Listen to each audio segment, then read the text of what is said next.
আল্লাহ রাসূল বলছেন, এই শোনো,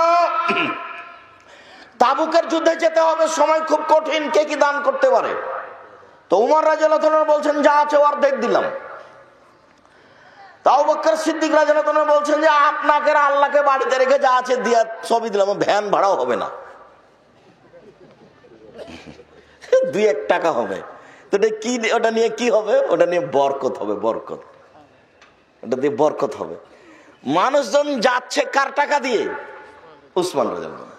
উসমান বলছেন, আল্লাহর নবী, যত মানুষ যাবে সমস্ত মানুষের অর্ধেকের যাতায়াত খরচ, খাওয়া খরচ আমি দিব। লোক সঙ্গে 30,000। সরকারকে, বাংলাদেশ সরকারকে যদি বলা হয় 15,000 মানুষকে 3 মাস লালন পালন করতে হবে, খাওয়া খরচ দিতে হবে, রাজি হবে না। 15,000 মানুষ, 15,000 উট দিতে হবে, 3 মাসের খাওয়া খরচ দিতে হবে। উসমান রাদিয়াল্লাহু তাআলা বলছেন যে অর্ধেকের যাতায়াত খরচ, খাওয়া খরচ তা আমি দিব। এর নাম ধনী। গাজীপুর জেলায় বাড়ি, বড় ব্যবসা করেন, চিন্তা ভাবনা করে দিন রাত ব্যবসা করেন, 5 ওয়াক্ত সালাত আদায় করবেন আর খালি ভাববেন ব্যবসা। কোটি কোটি টাকা ইনকাম করেন, প্রতিষ্ঠানে দান করেন, কওমি মাদ্রাসা গড়ে তোলেন।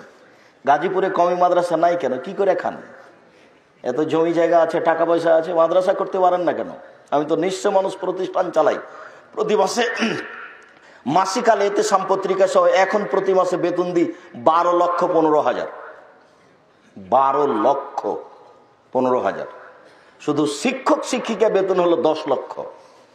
প্রায় 100 জন শিক্ষক শিক্ষিকা আছে। বাংলাদেশের সবচেয়ে বড় মসজিদ নির্মাণ করছে আহলে হাদিসের, যার মসজিদই হচ্ছে 90% জমির উপরে। 3,000 মানুষ একসাথে একতলাতে সালাত আদায় করতে পারবে ইনশাআল্লাহ। 60% ঢালাই হয়েছে, 40% এই ডিসেম্বর শেষ হতে হবে বলে আমরা আশাবাদী ইনশাআল্লাহ। কিভাবে হবে তা আমি জানি না, তবে নিশ্চিত হবে, এতে আমি বিশ্বাসী, হবেই হবে ইনশাআল্লাহ। আমি আগে থেকে বলছি, এখনো বলছি।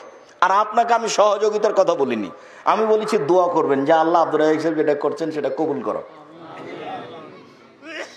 যে আপনি টাকা না দিলেও তো হচ্ছে, তো কেউ তো দিচ্ছে, তা আপনি ফাঁক পড়ে আছেন, তা আমি কি করব? আমার কিছু করার আছে? আমি আপনাদের টাকা খাই না, এটা আমার বিশ্বাস। আমি আপনাদের জামিয়া সালাফিয়া ডাঙ্গিপাড়া, পবা, রাজশাহী, জামিয়া সালাফিয়া হাটাবো, বীরহাটাবো, রূপগঞ্জ, নারায়ণগঞ্জ, ঢাকা, এখানে যদি এক সন্ধ্যা খাই আমি তার টাকা দিয়ে দিয়েছি, টাকা দিব ইনশাআল্লাহ। আপনাদের আমি এক সন্ধ্যা খাবো না, আমি কাজে সফল হবই হবো ইনশাআল্লাহ। আমার বিশ্বাসের অভাব নেই, আমার নিয়তে কোনো ত্রুটি নেই, এতে আমি বিশ্বাসী। আমি এই বিশ্বাসেই চলছি। 2013 সালের 24 আগস্ট রোজ মঙ্গলবার সকালে 11টার সময় বলেছিলাম, আমার হাতে টাকা নাই, একথা সত্য, এখানে প্রতিষ্ঠান গড়বে একথা সত্য, ইনশাল্লাহ গড়বেই গড়বে। আপনি দেখে আসেন, রূপগঞ্জ, নারায়ণগঞ্জ দেখলেই চোখ ছানা বড়া লেগে যাবে।